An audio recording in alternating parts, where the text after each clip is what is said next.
عاد حميتي والبرهان بحربهم السودان إلى مرحلة الشمولية واللا شرعية واللا شعبية واللا مواطنة. استمروا ولا يزالون يمضون به نحو مزيد من الفقر والجوع والجهل والمرض والألم والأسى والتشظي والتمزق والخوف والفساد والعبودية والمحسوبية واللا شرعية وجريمة واللا مواطنة واللا إنسانية. شكل حميتي والبرهان بحربهم الصفراء وبانقلابهم الأسود إعلاما مبكرا وفشلا متقدما لزواج الحكم الكاثوليكي الرابط بين عسكر وبين جماعة سياسية دينية ومؤدلجة، كما عبر جليا عن حالة الانفصام بين شعاراتية الجماعة ونظرياتها وبين فرضيات الواقع وتطبيقاته، خصوصا في بلد مختلف الأعراق متنوع الإثريات متعدد الأجناس مثل السودان. فشلت هذه الحرب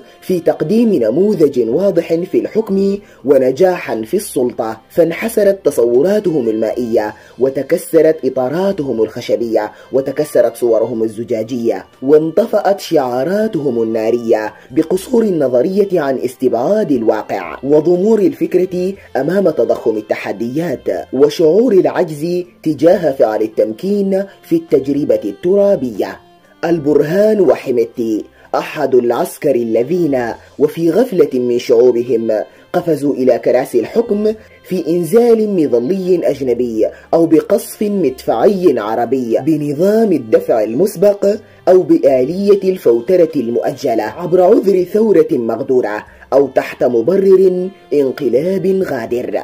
البرهان انقلابي دائم ومتقلب مستمر، سفاح لا يرتوي من الدم وابن سفاح لعلاقة غير شرعية ولا مشروعة جمعت في ثكنة محرمة بين جيش أعور وجماعة عمياء. 20 يوما من القتل والسحل والذل والسل والقهر والفقر والإهانة والمهانة والمجاعة والصياعة والنفاق والارتزاق والشحت والسحت والكذب واللعب والإرهاب والاغتصاب والتعذيب والتخريب والفساد والكساد والتدمير والتشطير والاقتتال والانفصال والانقلاب والاحتراب والذنوب وبيع الحقوق. كبلد قومي مزق حميتي السودان بشعارات الشرعية التي لم يطبق أي منها، بل ولم يوفي حتى بالمتطلبات الأدنى من العهود التي قطعها والتي دفعت السودانيين إلى الانكفاء على عقيدتهم والاحتماء بأقاليمهم وبنظام حكم قمعي تعسفي سادي وسفاح. أجبر سكان الخرطوم على الهرب من بيوتهم بأهلهم وذويهم. أباحت الحرب إقليم دارفور بكل ما فيه وجميع ما عليه للمجرمين، فقتلوا الأطفال واغتصبوا النساء وبقروا بطون الحوامل.